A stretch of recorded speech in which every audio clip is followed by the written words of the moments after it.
سڵاو خوێندکارانی پۆلی دوازە جارێکی تریژ من مامۆستا ئەنوەر عوثمان لە ئامادەی کلێڤەری ناحوکمی و ئامادەی ئازادی بە بەڕێستان گەیشتمەوە لۆ تەواوکردنی بابەتەکەی معروف الڕووسافی قەسیدەکەی الحڕیە فی سیاسەت المستعمرین. ئێستا تێبینیەکمان هەیە تەبعاً لە وزاریش هاتیتەوە دەربارەی چییە؟ دەربارەی ئەبرەز دوافع الاستعمار. گرنگترین پاڵنەری داگیرکەر چییە؟ داگیرکەر لۆ وڵاتێک داگیر دەکا دوو دافعمان هەیە بەڕێزم. یەکەمیان هۆکاری اقتصادی و ئابووری کە زۆربەی جەنگەکانی زیان لەسەر ئابووریە. دووەمیشیان ئەثەقافی، ئەوەشیان لەوی کەمتر نییە. زۆر جاران وڵاتێکی تکە داگیر دەکا بە مەبەستی ئەوەی ڕۆشنبیری و ثەقافە و کولتوری خۆی بە سەویدا زاڵ بکە. دێنە سەر دراسة النص توێژینەوەکردن و شیکارکردنی دەقەکەی سەرەتا معجم النص دەربارەی بابەتی فەرهەنگی. شرح الكلمات وشەوماناکان. يقضي يعني يفرض يستوجب ئەگەر وای ویست. ئەفەضتم يعني ئەکثەرتم ئەگەر شتێکتان زۆر کرد. مطلسم بمعنى غامض و ئالۆزدێ. المباح يعني المسموع يعني الحلال كعكسكي المحرمة الممنوعة. جمجموا يعني اخفوا الكلام في صدوركم يعني قسكانتا بنهيني بكن كعكسكيتيا وضحوا كلامكم أو وشو مانا كان طبعا بريز دبي لبريكي بسياري دوم كبسيارة زور مهمة لقصيدكي ناظم حكمتش باسم كرد درباري بابتي مرسل ومرسل إليه قوتم همو زاران كاقر هاتو أويلوتو هات بو الشعر بو بسياري مرسلي كرد يعني أوي بيامكي نارديا أتبري شاعر مرسل دائما شيء شاعرة بلام أجا الشعر نبو أو كاتي داري الكاتب نونو من الرومانك بوتسيروكك مو بري كاتب أجا مرسل همو زاران شيء مرسل همو زاران شاعرة مرسل شاعرة أدي مرسل إليه شيء أو كسيك بيامكي لوتسوا لو قصيدة يا قوم يعني زور بيت زاران أجا حرف ندامان هبو منادايكا ناوكي باشي يايكي دبتا مرسل إليه يعني بيامكي لبوي ناردرايا پەیامەکە لۆ چێ نادرا لە بۆ قەومەکەی لەو قەسیدەی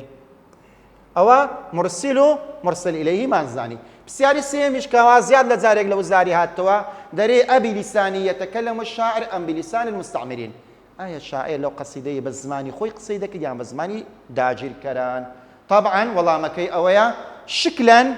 لەلایەنی شکلی لەلایەنی ڕواڵەت بە زمانی داگیرکەران قسەی دەکرد. شکلەن بە زمانی داگیرکەری بەڵام فعلیان بە زمانی خۆی قسەی دەکرد. فعلیان بە زمانی خۆی قسەی دەکرد. یعنی چۆن بە زمانی خۆی قسەی دەکرد؟ یعنی بە زمانی خۆی دەیگوتە گەلەکەی بخەون و بە دوای دواکەوتن کەون؟ نا ئەمر و نەهیەکان تەڵەبەکان دەلالەکان چ بوو؟ دەلالەی ئەمر و نەهیەکان هەمووی عەکس المەطلوب بوو. ئەوە خاڵێکی زۆر گرنگە. چەند ئەمر و نەهی لەو قەسیدەیە بەکارهاتیە هەر هەمووی دەلالەکەی چییە؟ عكس المطلوب يعني كاتي داري بخون مبستي رابن كاتي داري دوا كوتوبن مبستي بيش كوتوبن اوش بسياري سيميان بسياري تير بسياري تسارم داري ما دلالة الفعل نامو وما دلالة الفعل تستيقظوا آية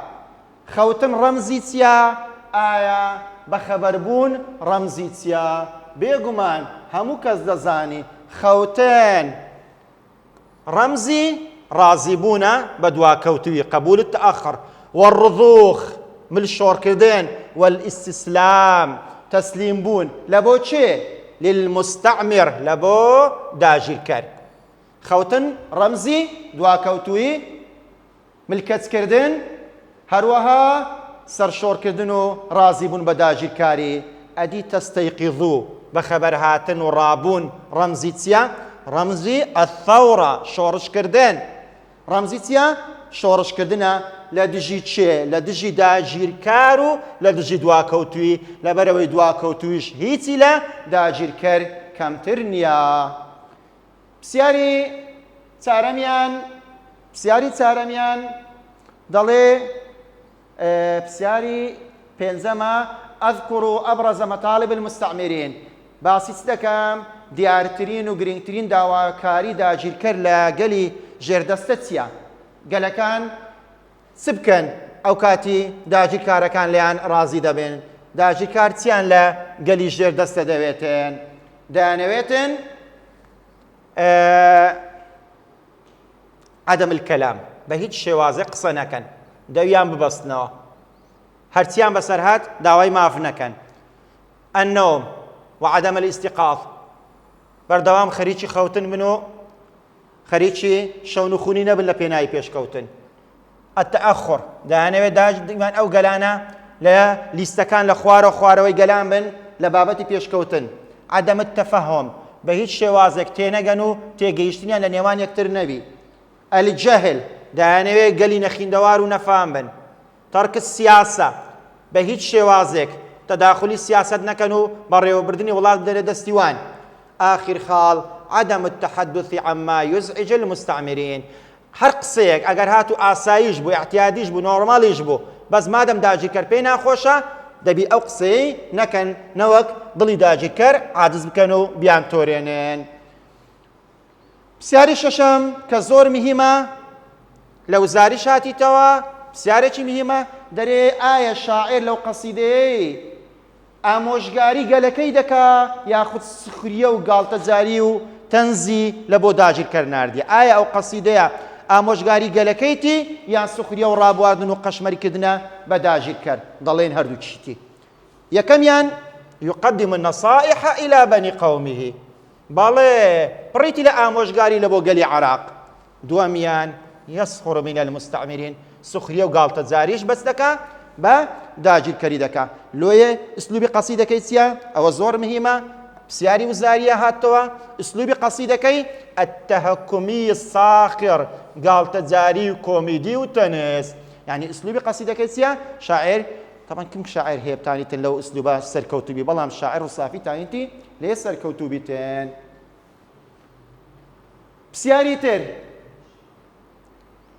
پرسیاری تر دەربارەی پێکاتەی نەسەکە و ئەسالیبەکەی پێکاتەی دەقەکە و شێوازەکانی دەڵێ في البيتين الثالث والخامس أؤول أن وما بعدها بالمصدر المناسب لبيتي سيو بينز دو مصدري مؤول من هي بك مصدري مناسب وجنزاو همان بو سبو أن تتقدموا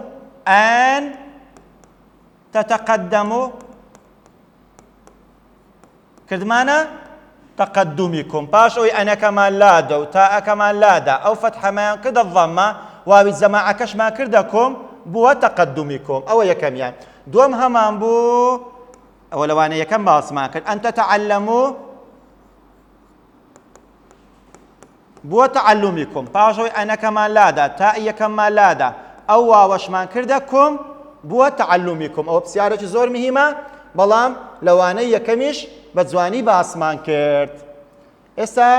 پرسیاری تر ما دلالة إلا في البيتين الثالث والسادس إلا لبيتي دو هبو لبيتي شش هبو لبيتي دو دەیگوت ما فاز إلا النوم لەبەر ئەوەی مامان هەبوو کە نەفی بوو استثناءك بوا مفرغ لوي إلايك بوا أداة حصر لبيت دو لبروي نفي معنها بو استثناءك مفرغ بو إلايك بوا أداة حصر بلام لبيت الشاش لبيت شاش وإلا تندمو أجر وانا كان دوايا بشيمان دبنو إلايك واوي لبيش بو قوت مان كاتي واوي لبيشا دبتت دبيتا شرط أو إلايا دەبیتە شەرت بە مانای مەرج دێ تەبان ئەوە پرسیارێکی میمە و لە وزاریش هەردووچی هاتیتەوە بەڵێ کاتێ واوی لە پێشە بە مانای شەرت دێتن ئەوە پرسیارێکی تری گرنگی بابەتەکەمان دەرێ پرسیاری تر مما يتركب لە چ پێک هاتبوو پێنج بەیتەکەی یەکەم طبعا بينز بيتك كم أما كد ما ندو شطر الأول يعني صدر البيت لقى الشطر الثاني لا يراسته ولا يتسبع لا يراسته قوتم لجملة طلبي بيكاد وبرزم كدري جملة طلبي مقصدي بي إنشائي طلبية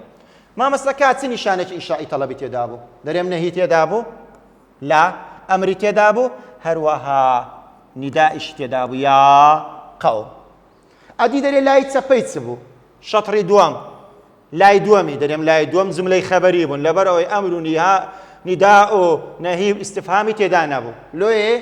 خەبەری بوو دەرێ مامۆستا خەبەریەکە لۆ چ بەکار هاتبوو وەزیفەی چ بوو سوودێکی هەبوو ئەوە زۆر میمە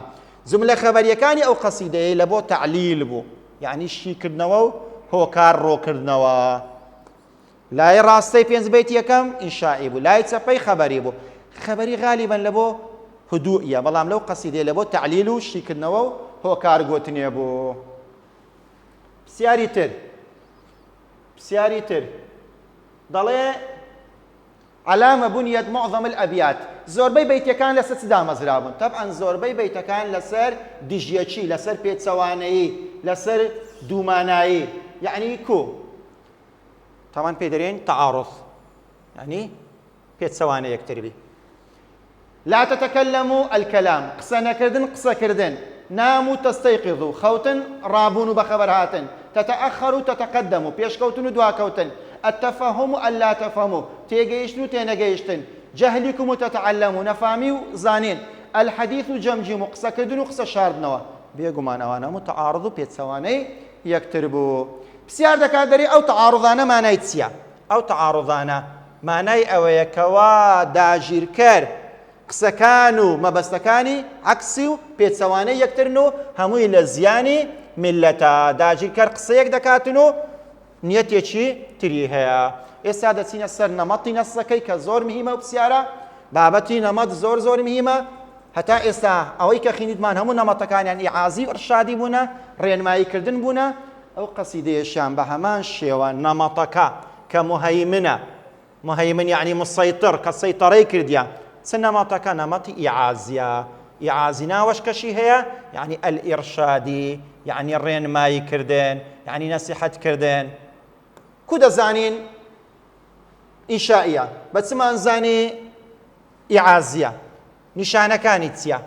بە چمان زانی نیشانەکانی ئەنیدائی تێدا بوو یا قەوم ئەنەهی تێدا بوو لا تتەکەلەموا ئەلئەمری تێدا بوو تەثەبەتوا هەروەها یەک دوو ئەمری تکەش تێدا بوو ئوتڕوکوا کەواتە مادەم نیدا و ئەمر و نەهی تێدا بوو ئەوە پێمان دەرێتن زۆریش مهمە لە وزاریش زیاتر نەمەتی ئیعازی مهمە ئیرشادی کەم جار هەیە نەمەتی بڕهانی هاتبیتەوە یەک جارانیش هاتیتەوە نەمەتی بڕهانی و ئیعازی تێکەڵە بووە بەڵام زیاتر گرنگەکە چیە نەمەتی ئیعازیەکەیە مایتمان ئەو جارە دەرێت چۆن دەیسەلمێنی بە چ زانی ئەو قەسیدەیە واقعیە ڕۆمانسی نییە و کلاسیک نییە بەڵگەت چییە کە ئەو قەسیدەیە سەر بە ڕیالزمە و سەر بە مەذهبی واقعیە نیشانەکانی چنە دەرێم اختیار الموضوع من صمیم الواقع ئەو بابەتەی کە کێشەی دواکەوتی و نەخیندەواری بوو لە ناو جەرگەی گەلانی عێراق هەڵبژاردبوو دووەمیان التەرکیز على الجوانب السلبية شاعر وەکو ڕەخنەگرێک وەکو مەذهبی انتقادی چی کردیە تەرکیزی لەسەر لایانی نەرێنی و ڕەشبینیەکەی کردیە سێمیان تەحریض الشعب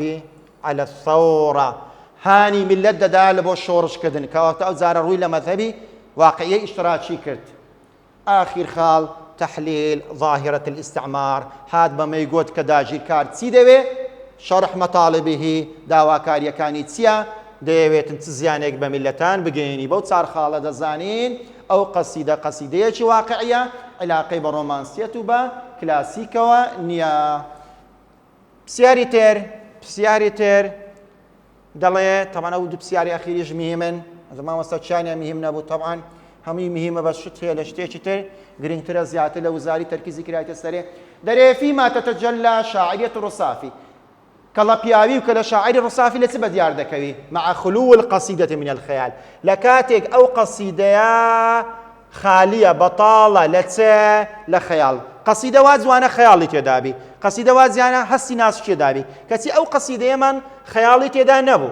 أدي مادام خيالي تدا نبو سركوتني شاعر لتسبو لتسن خاليك بو يا كم أسلوب التعبير الصاخر المبطن شاعر تاني بو تنزو كوميديا الشعراوة بكاربيني دوام الإيقاع الموسيقي شعركي إيقاع آوازك موسيقي زواني تدابو سيام الجمل الإنشائية المختلفة شواز الجملة الإنشائية كان يك زور نبون بل كتبون هم زور بون کەوا وەی کردبوو دەلالەتی چ بداتن عاتیفە و هەست و عاتفە و هەستی هەمە زۆر عاتفە و هەستی قۆڵ و عەمیق ئەو عاتفە و هەستانە چ بوون کە لەو شیعرەی هەبوو یەکەم النەقمە عەلە المستەعمر ڕق لێبوونەوە لە داگیرکەر ئەوە چ بوو یەک لە عاتیفەکان بوو کە لەو شیعرەی هەبوو هەروەها یەکی تر التألم من الواقع الذي يتردى فيه الشعب ئازار و ئەشکەنجە بینین خەفەت خواردن لە واقعی تاڵی گەلی عێراق هەروەها ئەو قەسیدەیە نەزعە و ویستێکی چی پێوە بوو قەومی نەتەوەی جگە لەوێش هەروەها وەتەنیش بوو وەتمان شاعر کەسێکی نیشتیمان پەروەەر بوو دائیمەن خەریکی ئەوە بوو بە هەر شێوازێک بتانێ خزمەتی نیشتیمانەکەی خۆی بکاتن پرسیاری تریان دەرێ تەمانە پرسیارەشیان لە شێوازی پرسیارەکانی تر گرنگن تەمان ساڵانە زیاد لە پرسیارێک لە مۆزوعی ڕووسافی دێتەوە دەرێ هەل القەسیدە ئەقرب من النەثر منها